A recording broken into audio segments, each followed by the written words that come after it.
સૌને નમસ્કાર। 1 સપ્ટેમ્બર 2025ના રોજ નામદાર સુપ્રીમ કોર્ટે જે જૂના 2010 પહેલાના શિક્ષકો માટે ટેટ પરીક્ષા પાસ કરવી એ ફરજિયાતનો જ્યારે નિર્ણય કર્યો છે, ત્યારે અમે ગુજરાતના પનોતા પુત્ર અને દેશના યશસ્વી વડાપ્રધાન, સફળ વડાપ્રધાન એવા નરેન્દ્રભાઈ મોદી સાહેબને એક આજે આવેદનપત્ર પહોંચાડીએ છીએ। માનનીય કલેક્ટર સાહેબની કચેરી ભરૂચ મુકામે આજે 450 થી 500 શિક્ષકો ભેગા થઈ અને કલેક્ટર સાહેબના માધ્યમથી આજે આદરણીય નરેન્દ્રભાઈ મોદી સાહેબને આજે એક આવેદનપત્ર પહોંચાડીએ છીએ કે સુપ્રીમ કોર્ટને અમારી એક વિનંતી છે કે ટેટ પરીક્ષામાંથી મુક્તિ આપે અને એના નિર્ણય માટે પુનઃ વિચારણા કરે। આ સિવાય શિક્ષકોને અઢળક બિન શૈક્ષણિક કામગીરી ના એ પોટલા હવે બિલકુલ ઉચકાતા નથી, ત્યારે આ શિક્ષકોને બિન શૈક્ષણિક કામગીરીમાંથી સંપૂર્ણ મુક્તિ આપે। વિકસિત ભારતનું સપનું જે આદરણીય મોદી સાહેબનું છે, એમાં જો સફળ થવું હોય તો પાયાનું શિક્ષણ એવું બાળકોનું શિક્ષણ છે અને એ બાળકોના શિક્ષણ માટે શિક્ષકોને બિન શૈક્ષણિક કામગીરીમાંથી મુક્તિ આપી અને શિક્ષકને વર્ગમાં રહેવા દે। બાલ દેવો ભવ, વર્ગ એ જ સ્વર્ગ એવી નીતિ સાથે આપણે આગળ વધવાનું છે। બિન શૈક્ષણિક કામગીરીનો અમે સખત વિરોધ કરીએ છીએ। સાથે બીએલઓની કામગીરી જે 13 વિભાગના કર્મચારીઓને સોંપવાની છે, અધિકારી વર્ગની અવરચંદાઈને કારણે એ ફક્ત આંગણવાડી અને શિક્ષકોને જ આ કામગીરી સોંપે છે, તો બીજા કર્મચારીઓને પણ બીએલઓની કામગીરી સરખા હિસ્સે વહેંચવામાં આવે અથવા તો બીએલઓની કામગીરી માટે શિક્ષિત બેરોજગાર એવા યુવાનોની ભરતી કરવામાં આવે તો દેશના હજારો યુવાનોની રોજગારી મળશે, એવી પણ અમારી વિનંતી છે। જિલ્લા ફેર કે તાલુકા ફેર જે શિક્ષકો થયા છે એને 100% છૂટા કરવામાં આવે।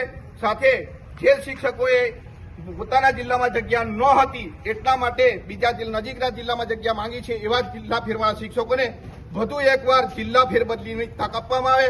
ધોરણ 6 થી 8ના શિક્ષકોને લાયકાત મુજબ એમને ઉચ્ચતર પગાર ધોરણ, સારામાં સારું પગાર ધોરણ, અલગથી પગાર ધોરણ આપવામાં આવે। એટાટ શિક્ષકોને પણ કેળવણીકારનો દરજ્જો આપી અને એમના પણ પ્રશ્નોને સોલ્વ કરવામાં આવે। સાથે 121 થી 200 વચ્ચે એકમ જે છે એમાં 5 શિક્ષકોને બદલે એ 6 શિક્ષકોમાં આપવામાં આવે, વર્ગ દીઠ શિક્ષક આપવામાં આવે। સાથે 1 થી 5 ધોરણની નાના બાળકોની શાળાઓએ કંઈ ગુનો નથી કર્યો એ બાળકો માટે કોમ્પ્યુટર લેબ અને કોમ્પ્યુટર ઓપરેટર આપવામાં આવે। દરેક શાળામાં કોમ્પ્યુટર લેબ માટે ઓપરેટર આપવામાં આવશે। તો ઓનલાઈન કામગીરી જે અમારા માથાના દુખાવા સમાન છે, ઓનલાઈન કામગીરી પણ બંધ થવી જોઈએ અને એના માટે કોમ્પ્યુટર ઓપરેટર પણ આપવામાં આવે એવી વિનંતી છે। મધ્યાહન ભોજન માટે આજ સાહેબોની કચેરી જ્યારે હાજરી નથી થતી ત્યારે શિક્ષકોને ફોન કરીને ધમકાવે છે। તેમને ખુલ્લી ચેલેન્જ આપું છું કે તમે ક્યારેય અનાજના જથ્થા માટે તળી બોલાવી છે?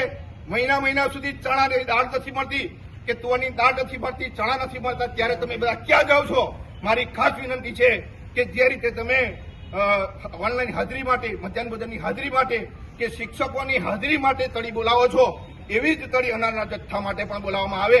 અને ભારત દેશના યશસ્વી વડાપ્રધાન જ્યારે વિકસિત ભારતનું સપનું લઈને ચાલે છે, ત્યારે વિકસિત ભારત માટે બાળકોનું પાયાનું શિક્ષણ એવું આ પ્રાથમિક શિક્ષણને ખૂબ મહત્વ આપવામાં આવે અને એના તમામ પ્રશ્નો સોલ્વ કરવામાં આવે।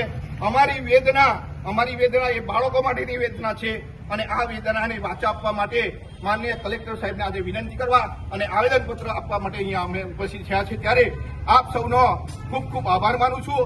અહીંયા અમારા શિક્ષક ભાઈ બહેનો 450 થી 500ની સંખ્યામાં અહીંયા ઉભા છે, ત્યારે એ તમામનો હું આભાર માનું છું અને આ બિન શૈક્ષણિક કામગીરીનો હું સખત વિરોધ કરું છું। જય હિન્દ, જય ભારત।